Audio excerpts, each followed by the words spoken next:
All right, joining us right now, Mr. Charlie Brown. Charlie, how you doing? I'm doing great, and thanks for having us on. You guys are awesome. Well, what you guys are doing with Past, we cannot give enough support to because we think it's terrific. I touched your hand. Yeah, let's put those up there. Not the rings. Okay, I meant okay. I was thinking the Velcro, and the Velcro seems to have worn off. Yes. Wide receiver caught anything that came his way. And if I don't recall, a couple passes that didn't even come your way, you caught. Am I not mistaken? I'm thinking of one play where you weren't even the intended receiver on the route, but the ball's right there, and you just went, whop. Well, like our coach play am I Gibbs said, thinking of? always go and get it. Yeah. Always go and get it. That's right, Yes. Charlie. Well, there's some wide receivers right now in the game. They should learn how to go and get it. Well, Absolutely. they think that this is how you catch the ball. And I don't know. Or they think that you want to catch it here. They don't understand about what is going on with the fundamentals of football. Your hands are your best asset to catching a football. Hands That's down. what we thought. Yes. So Yes. why do people want to let it get in where there's plastic and stuff and Well, bounce around? they might not be as sure of themselves. You know what I mean? Yeah. But it all comes down to exactly what you guys said, basic fundamentals and techniques. What has happened to the game, though? What is going on at the coaching levels that this is just disappearing? Well, I think it's part of discipline.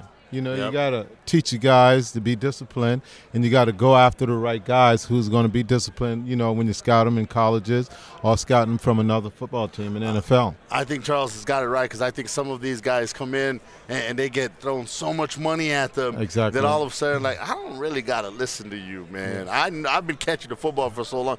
I'm like, okay, you've been catching it for so long, but you're not really doing it right. Let me show you how to do it right. Right. And you got to be passionate about your game. Yep. Because if you're passionate about your game, you're going to do all the right things. And basic fundamentals and techniques, is the top of your list. Right. Charlie, talking about He's an LA guy, Pat. too. You're in LA, too? No, not L.A., No. South Carolina. South Carolina. Believe it or not, I'm South sorry. Carolina.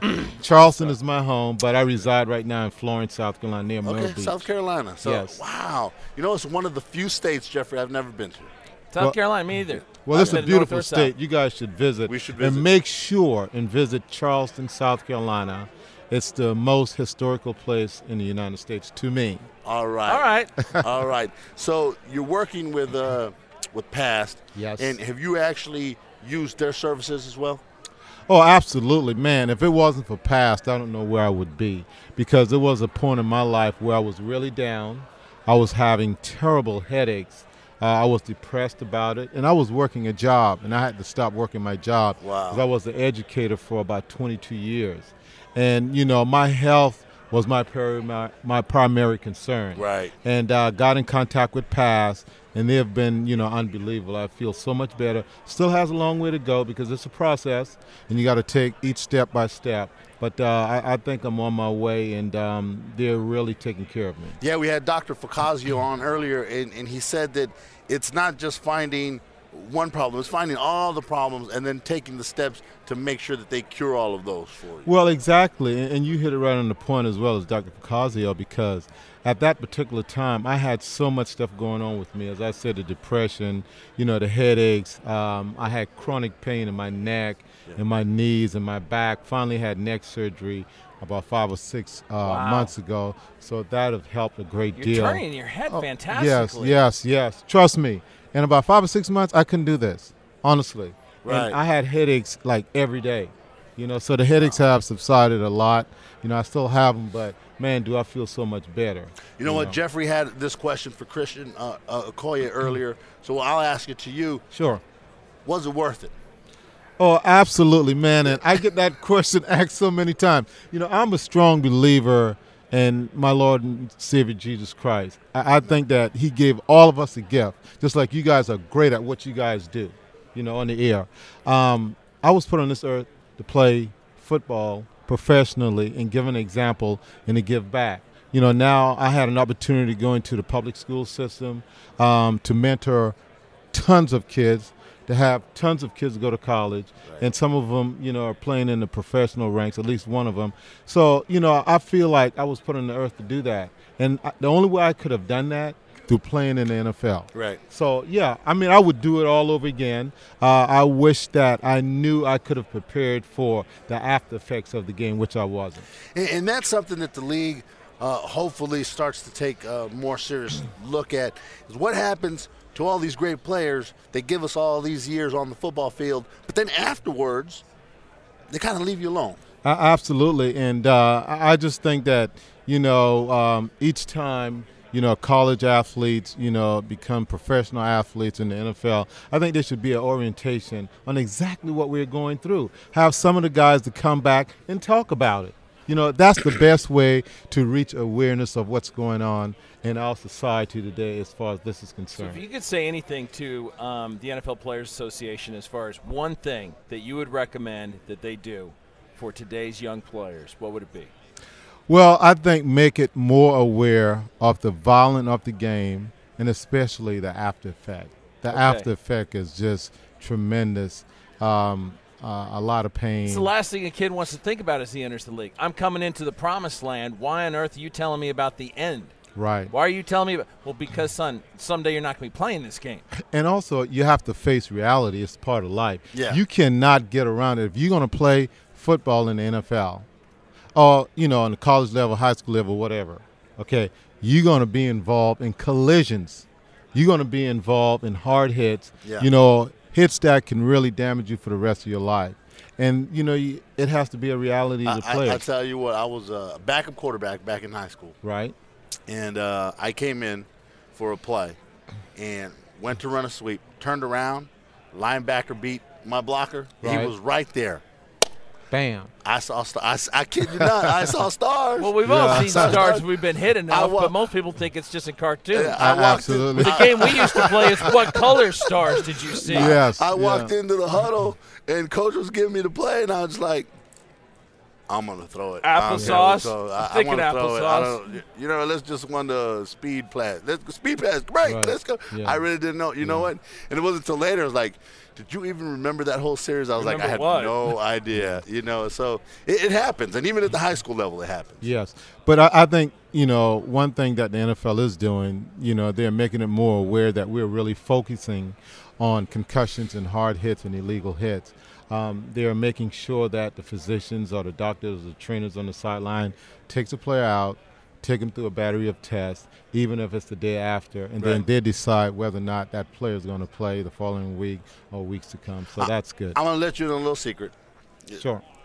Kind of crushes me a little bit because I was a Dallas Cowboy fan growing up. Wow. That's okay. Please stay. Oh, Please wow. stay. No, you can't hate the man because of Watching the Redskins wide receiver used to kill me as a kid watching the game. No, but yeah, I grew up in Texas. So Okay. Now, I'm going to tell you one secret. I'm going to tell you one secret, and I've only told, maybe my son and a couple other people, but, when I first came into the league, I was a Dallas Cowboys fan too now. They weren't at the top of my list because the top of my list was the Cleveland Browns, die hard, till the day I die, and Pittsburgh Steelers, big fan of Lynn Swann. But what I did when I first went to the Redskins in the offseason, my rookie year, I used to go in their library where all the films were, and the number one team I pulled out was the Dallas Cowboys. Why? Because Drew Pearson and Tony Hill, they were explosive receivers, and they were probably one of the best tandem in the league when I was coming out, so I learned from those guys. Yeah. I used to watch a lot of Lynn Swann, John Stallworth, John Jefferson, Charlie Joyner. That's what I did, But man. you know what I'm finding, Charlie, is that guys who play the game at the highest level have always gone to their guys who their position. Their positional mates on other teams, and they break down that film and they go, what are they doing? And because you know what? There's a fraternity at every position, I believe, in the NFL. The centers of the NFL will be friends forever. Absolutely. Wide receivers always will stick together. Running back, quarterbacks will always stick together because they love what each other does. They respect what each other does. Exactly. And what you want to do when you critique those guys, you really want to get their best point, what they do best. Yes. And that's one thing you can always learn from your opponent. It's not a personal issue, but I'm going to look at this film, and I'm going to see what this guy do great, that I can bring over to the table and incorporate in my skills. And that's what I did. Not just guys on opposite teams, but even some of my teammates, Art Mount. Art was great at what he did. Alvin Garrett. Alvin Garrett was explosive on certain routes as well as Virgil C. So, I learned from a little bit of everybody. The thing I admire most about you, Charlie, honestly, sorry to interrupt, Steve, Yeah, no problem. is that you're not the tallest of individuals. Absolutely.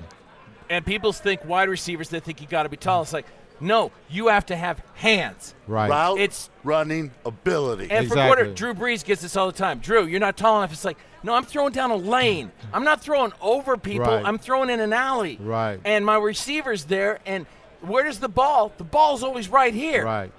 And it doesn't matter how tall you are. If your quarterback's good, and if you've got the hands, you're going to come away with the ball. Yes. And, it's those intangibles, But basically what they want to see, can this guy get open? Can he get open? Separation. Can he get separation?